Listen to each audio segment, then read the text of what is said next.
Hello friends, जय हिंद। कैसे हैं आप सब? आइए दोस्तों, हम लोग पढ़ रहे हैं 9th क्लास की मैथमेटिक्स। और दोस्तों अब चैप्टर स्टार्ट हो रहा है 4th। तो आइए बच्चों डाल लेते हैं एक्सरसाइज। यहाँ पर डालेंगे बच्चों, यहाँ पर एक्सरसाइज 4th। और दोस्तों 4th एक्सरसाइज क्या है, आइए देख लेते हैं। दो चर वाले रैखिक समीकरण, दो चर वाले रैखिक समीकरण, ये दोस्तों चैप्टर का नाम है। आइए इंग्लिश में भी लिख लेते हैं दोस्तों कि इंग्लिश में से क्या कहते हैं। तो दोस्तों इंग्लिश में बोलते हैं लीनियर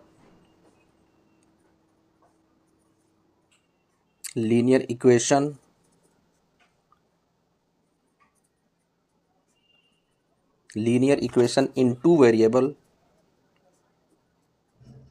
इनटू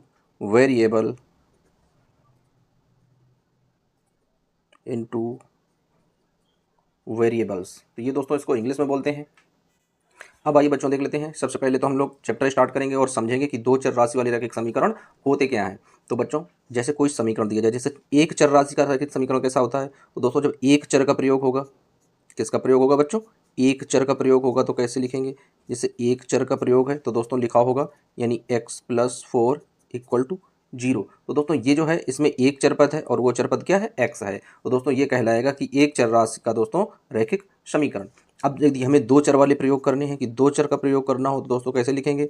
यानी जिसमें दो चर हो तो दो चर कैसे होंगे दोस्तों? जैसे x है प्लस y है और =1 है। तो दोस्तों ये जो है यहाँ पर x और y दो प्रकार के अलग अलग दो चर दिए गए हैं। एक x चर पद है और दूसरा y चर पद है। तो दोस्तों ये दो चर राशि का रैखिक समीकरण है और ये एक चर राशि का रैखिक समीकरण है। अब बच्चों यदि कोई भी समीकरण दिया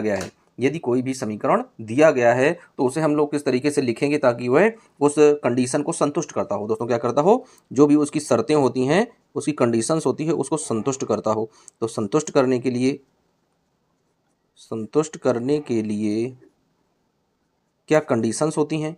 तो बच्चों संतुष्ट करने के लिए जो कंडीशन होती है वो होती है, कोई भी यदि इक्वेशन दिया गया है बच्चों तो वो होना चाहिए ax + by + c = 0 के रूप में। दोस्तों क्या है? +c = 0 के रूप में। यदि इस रूप में दिया गया है तो कोई भी समीकरण इस रूप से क्या होता है? सेटिस्फाइड हो जाता है, पूरी तरीके से संतुष्ट हो जाता है। तो दोस्तों कोई भी इक्वेशन होगा हम लोग इसी के द्वारा क्या करेंगे? तुलना करेंगे और a का मान निकालेंगे, b का मान निकालेंगे, उसी तरीके से c का मान निकालेंगे। दोस्तों आप लोग समझ गए कि ये जो है ये एक चर राशि का रैखिक समीकरण है, ये जो दिया गया है ये दो चर राशि का रैखिक समीकरण है। और इन रैखिक समीकरणों को संतुष्ट करने के लिए जो इक्वेशन होना चाहिए वो ये वाला इक्वेशन होना चाहिए। तब ये दोस्तों जो रैखिक समीकरण है उनको हम लोग इसके द्वारा संतुष्ट कर सकते हैं। अब आइए बच्चों देख लेते हैं कि यदि दो अलग अलग प्रकार के समीकरण दिए गए हों फिर उन्हें किस तरीके से हम लोग संतुष्ट करेंगे बच्चों। तो लिखेंगे जैसे दो चरों में एक रेखीय समीकरण हो तो दोस्तों दोनों को अलग अलग लिखेंगे। कैसे लिखेंगे? दो चरों में रैखिक समीकरण हो, दो चरों में रैखिक समीकरण हो। तो दो वेरिएबल में दोस्तों जब रैखिक समीकरण होंगे तो उनका क्या इक्वेशन बनेगा? तो बच्चों उनका इक्वेशन बनेगा पहले के लिए यानी प्रथम समीकरण के लिए क्या होगा बच्चों? प्रथम के लिए होगा ax + by + c = 0। ये दोस्तों हो जाएगा इक्वेशन नंबर फर्स्ट। अब दूसरा दोस्तों क्या हो जाएगा? यानी ax + by + d = 0। ये दोस्तों बन जाएगा समीकरण दूसरा। यानी इस तरीके से जो दिया होगा वो दूसरा समीकरण कहलाएगा। जहां कंडीशन क्या होगी? जहां कंडीशन फॉलो होती है बच्चों, क्या कंडीशन फॉलो होती है? कि a इज नॉट 0, यानी जो a का मान है वो कभी भी 0 नहीं होना चाहिए, या जो b का मान है b का मान भी कभी भी 0 नहीं होना चाहिए। c का मान 0 हो कोई फर्क नहीं पड़ता, लेकिन a व b के मान कभी भी 0 नहीं होने चाहिए। अतः ए बी सी तथा डी अचर पद हैं। कैसे हैं ये? अचर पद हैं बच्चों। क्या हैं ये? अचर पद हैं। अब देख लेते हैं कि इनके जो समीकरण बनते हैं, इनके जो इक्वेशन बनते हैं वो किस तरीके से होते हैं। अब आइए बच्चों देख लेते हैं। यदि कहीं पर भी लिखा हो कि x = 0 है दोस्तों यदि कहीं पर भी लिखा मिल जाए आप लोगों को कि x इक्वल टू का मान क्या है 0 है, तो दोस्तों ये से क्या लिखेंगे, जब x का मान हो तो दोस्तों लिखेंगे कि यह y अक्ष का समीकरण है। क्या लिखेंगे बच्चों, y अक्ष का समीकरण है, लिखेंगे यह y अक्ष का समीकरण है। जहाँ पर दोस्तों लिखा मिल जाए कि x इक्वल टू 0 तो इसे लिखेंगे y अक्ष का समीकरण है, और यदि कहीं पर लिखा मिल जाए कि y इक्वल टू 0 तो इसे लिखेंगे कि यह x अक्ष का समीकरण है। क्या लिखेंगे बच्चों, यह x अक्ष का समीकरण है। तो बच्चों इसे लिख देंगे कि ये जो दिया गया है यह x अक्ष का समीकरण है, और यदि x बराबर 0 है तो ये y अक्ष का समीकरण है। तो इस तरीके से हम लोग समीकरणों की पहचान करते हैं। अब आइए बच्चों बढ़ते हैं नेक्स्ट स्टेप की ओर। तो देख लेते हैं बच्चों, यदि कोई समीकरण दिया गया है, यदि कोई समीकरण दिया गया है, यदि कोई समीकरण है, और समीकरण क्या लिखा है बच्चों, जैसे लिखा है कि x प्लस जेड बराबर 0 ये दिया गया है, या y प्लस बी बराबर 0 ये लिखा है, तो इससे दोस्तों क्या करेंगे, संख्या रेखा पर इसका केवल एक हल होगा। क्या होगा, संख्या रेखा पर, संख्या रेखा पर केवल एक हल होगा, केवल एक हल होगा। बच्चों क्या है, इस तरह का यदि कोई इक्वेशन है तो संख्या रेखा पर तो केवल एक हल होगा, लेकिन यदि हम लोग कार्तीय तल में जाएंगे, किस में जाएंगे, कार्तीय तल में, लेकिन कार्तीय तल में, कार्तीय तल में अनेक हल होंगे। क्या हो जाएंगे, अनेक हल हो जाएंगे, या इसी को बोल देते हैं अनंत हल होंगे, अनंत हल होंगे। तो इस तरीके से ये कंडीशन बच्चों काम करती है।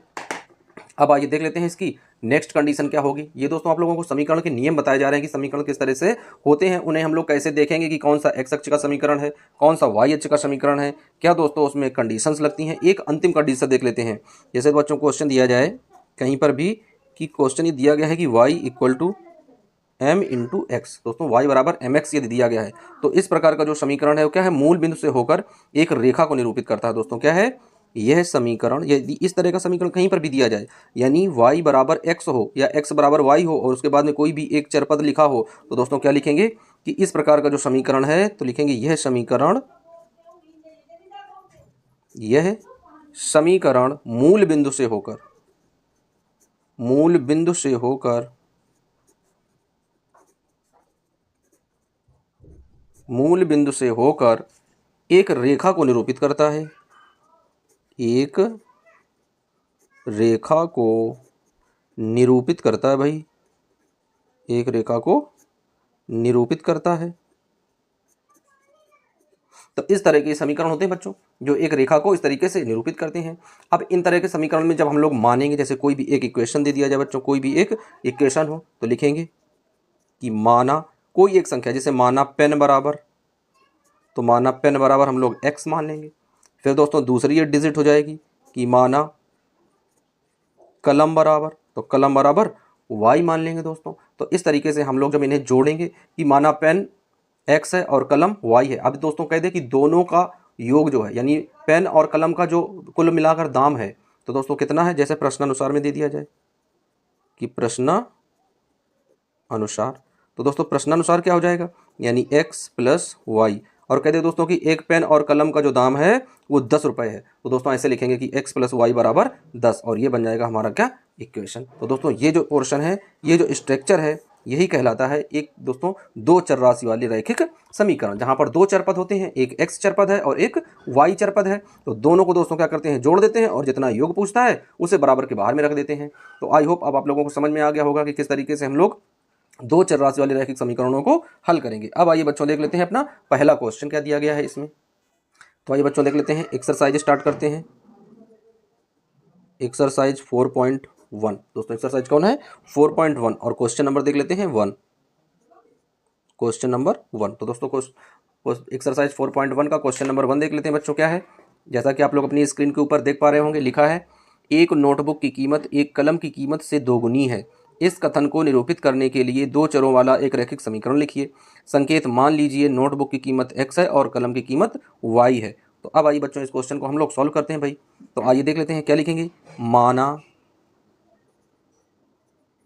माना एक नोटबुक की कीमत, माना एक नोटबुक की कीमत, माना एक नोटबुक की जो कीमत है वो बच्चों हमने मान लिया कि x है। फिर इसी तरीके से लिखते हैं कि माना एक कलम की कीमत, कलम की कीमत, तो एक कलम की कीमत जो बच्चों है वो y है। तो इस तरीके से हम लोग इन क्वेश्चंस को मान कर लगाते हैं, जैसा कि अभी आपको पीछे हमने समझाया है कि यदि कोई भी चीज़ें दी जाएंगी तो हम लोग मानेंगे, एक को मानेंगे x, एक को मानेंगे y। बच्चों यहाँ पर हम लोग ABCD का कोई भी वर्ड मान सकते हैं। हम मान लेते हैं या मान सकते हैं कि माना एक नोटबुक की कीमत a रुपये है, माना एक नोटबुक की कीमत p रुपये है, माना एक नोटबुक की कीमत u रुपये है। कुछ भी मानेंगे, ABCD का कोई भी वर्ड चलेगा, जो भी मानेंगे। ज़्यादातर सरल चीज़ें इसी में लगती हैं कि x और y से हम लोग सॉल्व करें तो ज़्यादा अच्छा रहता है। तो दोस्तों ये हो गया। अब क्या कंडीशन है, कह रहा है कि कलम की कीमत से दुगनी है। जो पेन की कीमत है, नोटबुक की जो कीमत है वो पेन की कलम से दुगनी है। तो बच्चों क्या लिखेंगे, प्रश्नानुसार।